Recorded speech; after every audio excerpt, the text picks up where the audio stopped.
Sinagot din ni ma'am, sana lumihis din ang utak mo. Kinukunik mo na naman si Peking Koreana para pagpistahan na naman ng mga tain yung utak. Magbasa tayo ng comment dito sa bagong pinost ni Sir Paul sa kanyang page na Pugong Biyahero sa Facebook. Ito, kasama yung mga Marias punta daw sa Mindoro. Kasi balita ko, meron pa rin daw nagbabash dito kay Krishna sa comment section ng post na ito ni Sir Paul. So magbasa tayo ng comment pero piliin lang natin yung mga tungkol kay Krishna. Kasi ayun, balita-balita na may mga nagbabash pa rin dito. O ito, meron nga no. Sabi ni ma'am, ang Peking Koreana ang bilis naman na lumihis. Ingat for Marias, love ko kayo kahit bihira lang akong nagko-comment. Ayun, sinagot naman ito. Syempre, yung mga ganitong comment, syempre hindi talaga ito palalagpasin ng mga supporters ni Krishna. Ayun, sinagot din ni ma'am, sana lumihis din ang utak mo. Kinukunik mo na naman si Peking Koreana para pagpistahan na naman ng mga tain yung utak. Ayun, inaway na. Inggit ka lang kay Peking Koreana. Patawarin sana kayo. Magsimba po kayo na mawala na po kayo sa tamang pag-iisip. Wala na dahil sa tamang pag-iisip. So ayun, hindi talaga maiiwasan yung ganito. Yung salungat, yung opinion nyo. So para maiwasan yung mga ganito, sana ano lang talaga, mag-iwas talaga yung unahan mo nang mag-iwas sa mga na mag-comment ng mga masasakit doon sa isang party, no, doon sa isang tao. Follower ka pa naman ni Pugong, pinapakita mo lang na ang ibang follower ni Pugong basher ni Krishna. Maging masaya ka na lang sa buhay mo. Huwag mo atupagin buhay ni Krishna dahil wala siyang ginagawang masama sa iyo. So dahil dito, hindi na sila, may iba na ditong hindi nagkatugma-tugma. Ito yung problema din kapag yung mga nagko-comment is may mga edad na, kasi hindi na sila magmamind kung tama pa ba or yung tao pa ba yun yung nireplyan nilang comment is yun pa ba yung tao na yun. Kasi dito, ito yung pinagsabihan niya na wag mo tupagin buhay ni Krishna dahil wala siyang ginagawang masama sa iyo. So ang kanyang minention dito is ito namang isa na pinagtanggol din si Krishna, kundi supporter din ni Krishna, pero yun yung binubanatan niya. So mga nanay, ingat-ingat po, baka yung mga followers or mga supporters ni Krishna hindi niyo alam na yung iba nag-away-away na dahil sa mali yung hindi yung taong ayun yung kinlik siguro nila na reply is yung comment doon sa isang supporters. So hindi hindi sadya. Hindi sobra sigurong excited na mag-reply, kumbaga sobrang inis or galit nagbasa ng comment yan. Hindi dito agad. Hindi na namalaya na yung kapwa supporters niya pala yung minention niya, yung pinagsabihan niya ng ganun. Ikaw po, magsimba po kayo, puro galit na kasi ang laman ng puso nyo. Hindi na po maganda ang ginagawa nyo. Masaya ba kayo sa buhay nyo? Masaya ba kayo sa pag-uugaling meron kayo? Nagkulang ba ang mga magulang nyo? Hindi ba kayo tinuturuan ng magandang asal at respeto sa kapwa? Ano bang ginagawa ng tao sa inyo?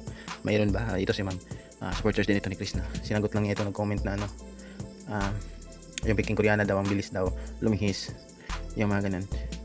Hindi talaga maiwasan kahit yung comment mo is hindi gaanong patama doon kay Krishna, kay Peking Koreana, pero kapag sinali mo talaga siya sa mga comment, lalo na yung iba talaga yung meaning, talagang hindi ka palalagpasin ng mga supporters ni Krishna, kasi mabuti na yun, kasi si Krishna mahilig tumahimik, diba? So kailangan talaga niya ng mga tagapagtanggol tulad nito, yung mga fans niya na ipagtanggol siya, kasi hindi si Krishna hindi mahilig magtanggol sa sarili, diba? Hilig lang niya manahimik. So masaya din na may mga taong ganito na handang makipagsagutan nang sa ganun ma-clear yung side ni, maprotektahan yung side ni Krishna tulad sa mga ganitong protektahan ba kontra sa mga ganitong mga negatibong pagko-comment. May nag-reply dito, ganun pa din, supporter pa rin ni Krishna, no? Sinupalpal yung nag-comment na daw yung Peking Koreana biglang lumihis. Ayun, nag-post yan ng picture niya Krishna, kung saan yung reels ni Krishna na nagpaduyan lang. Ayan, siya ba? Ang saya kaya ng magandang babae sa bukid with Lola Dusing. Nainggitan ka lang ni Krishna. Ganda ng heart shape na lips niya. Yun, inggit lang daw. Sobrang ganda naman talaga ni Krishna. Hindi talaga maiwasan na may mainggit Pero siguro naman malaya, malabo kasi mga nanay na itong mga kadalasan mga bashers ni Krishna, mga nanay parang walang maisip ko guys na dawis lang mag-comment para lang walang mga anak, no? Pagpalagay na lang natin ba na paano na lang kung yung mga anak nilang babae ganunin ba, di ba? Hindi kaya sila sasaktan. Pero wala may mga tao talagang mga ganyan, mga manhid. Walang paki kung nakakasakit na ba sila. Madami dito. Pinutakti talaga, inatake talaga si ma'am ng mga supporters ni Krishna. Ayun, may isa pa daming sumali na supporters ni Krishna. Uy, manahimik ka. Bakit mo i-connect si Peking Koreana dito na nahimik lang ang tao, may itim ang puso, di ka ba natakot sa karma? Ayun, ito yung sinabi ni Ma'am Imbi or yung Malitang Buutan na isa din sa mga supporters ni Krishna. Yung latest video niya na ayun nga, kahit ano daw post ni Pugong Biyahero is pinagko-connect daw ng ibang fan at ayun, ang labas is pinagsabihan si Krishna ng mga masasama doon sa comment section. Anong connection ni Peking Koreana sa biyahe nila pa Mindoro? Ikaw talaga mahilig ka lang, antindi ng pag-uutak mo. Ayun. Anong connecte nabanhin na yung isa sa may usang ubog, di naka-move on. Hindi tuloy nakasagot si ma'am. Kahit isa, hindi Kahit isa wala siyang sinagot. Hindi siguro niya kaya. Madaming handang makipag-away dito sa comment sa Facebook. Kahit isa guys, isa lang siyang nag-comment. Ayan, ito yung comment niya, pero grabe, sobrang daming nagsitatingan ng mga fans ni Chris na talagang pinagsagot siya. Pero kahit isa, hindi na siya nakapag-reply. Kumbaga, panalo na. Iwasan ni kasi yung mga ganito. Pero feel ko, ako din sa supporters, ako fans din ako ni Chris na. May ginawa nga akong video kanina. Na feel ko din, na-miss talaga din ni Chris na yung Mindoro trip nila. Siguro nung nakita niya itong picture ng Marias. Kasi siguro, diba, bata pa si Chris na, parang magkaedad lang din ito ng mga Marias. Magka-same lang. So iba pa rin yung feeling na sana makajam niya itong mga batang ito doon sa Mindoro. Kasi sa Mindoro, ang daming pwedeng gagawin na maging masaya sila eh. Kasi nga, probinsya, bakasyon. So mas masaya. Kung masaya man si Chris na noon napibitim yung kasama niya sa Mindoro, kahit yun, may mga kuya na niya. At nakasabay naman si Chris na yun. Noon, di ba, masaya pa rin siya. Pero mas masaya din siguro kapag sila Maylene Russell yung kasama ni Chris na. Yung ganun. Siguro napapost nga si Chris na ng throwback, yung ginawa kong video kanina, ng throwback video niya sa Mindoro. At may caption na sad face at dalawang heart. So siguro na-miss lang niya ba. Sana kung hindi nagka-issue, nagka-problema, siguro kasama si Chris na sa trip na ito.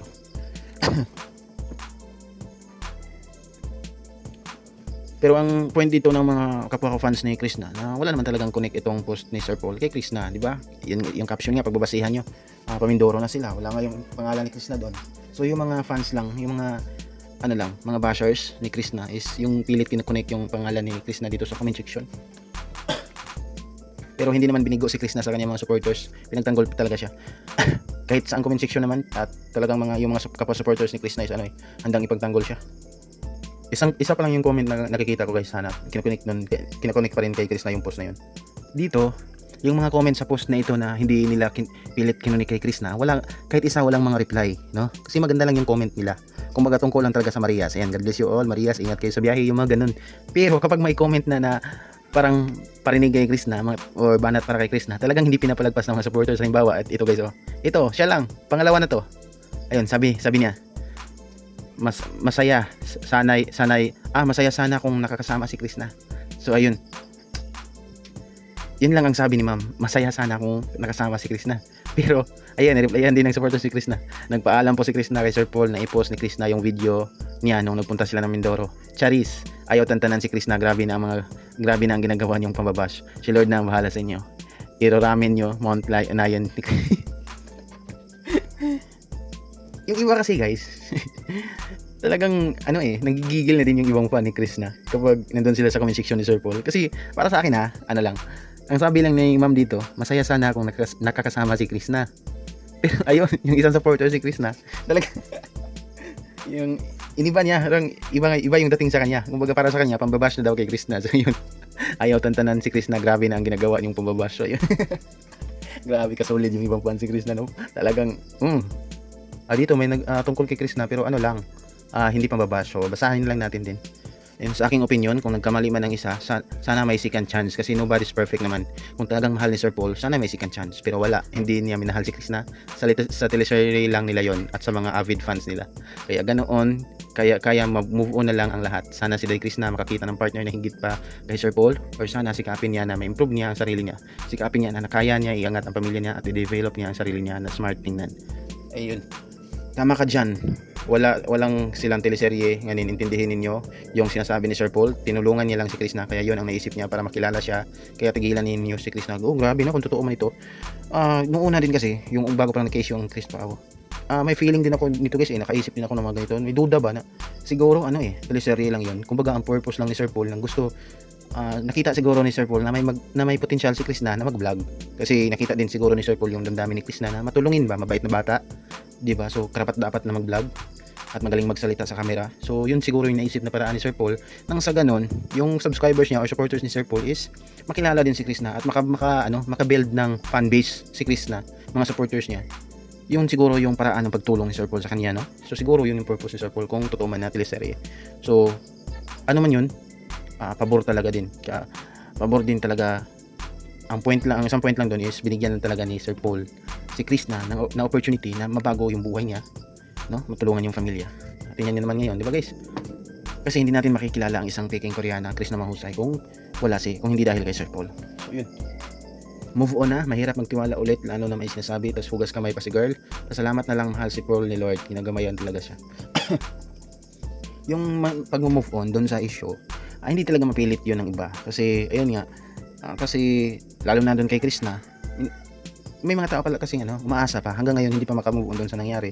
Siguro nakulangan sila, no, ng mga kasagutan. Yung mga ganun, parang sila ba, nalutang pa, bigla-bigla na lang yung sobrang saya ng Chris mo, tapos bigla-bigla na lang nagkaganon. So, kaya hanggang ngayon, is hindi talaga nila maiwasan na mag-comment pa rin tungkol doon. At hindi lang isa or dalawa yung hindi pa nakamove on dito sa mga the ways lang mag-comment. Sobrang dami pa rin nila na ulit-ulit yung mga ganun. So, hindi natin sila masisisi. Kasi, wala naman din yung mga taong yan, yung mga patuloy pa rin pinag-usapan yon kung hindi nila sinimulan ni Sir Paul yung love din na yun, di ba? So, pero hindi tatagal, bago pa naman kasi yung nangyari, buwan pa di ba? Kaya kung yung mga lovers nga is matagal makapag-move on, so ganun din yung mga supporters ng Chris Pao. So, di ba? So, yun guys for this video. At ayun, iwasan nyo sa yun din kasi yung napapansin ko sa mga post ni Sir Paul dito sa Facebook. Walang intention si Sir Paul na gano'n, yung post niya walang meaning, yung mga caption niya is okay na talaga, okay naman, pero yung mga supporters lang talaga niya pilit binabash si Chris na pa rin hanggang ngayon, no? Yung iba sobrang foul ng mga comment, talagang nakakasakit na. Kung mabasa yun ni Chris na, grabe, sana lang hindi mabasa ni Chris na kasi may depression pa naman yung bata. So, ang resulta, nagkakagulo sa comment section ng post ni Sir Paul kasi yung mga supporters ni Chris na handang makipagsagutan is hindi talaga papalagpasin yung comment mo na yun. So, yun. Ayun guys for this video, subscribe my YouTube channel at i-like.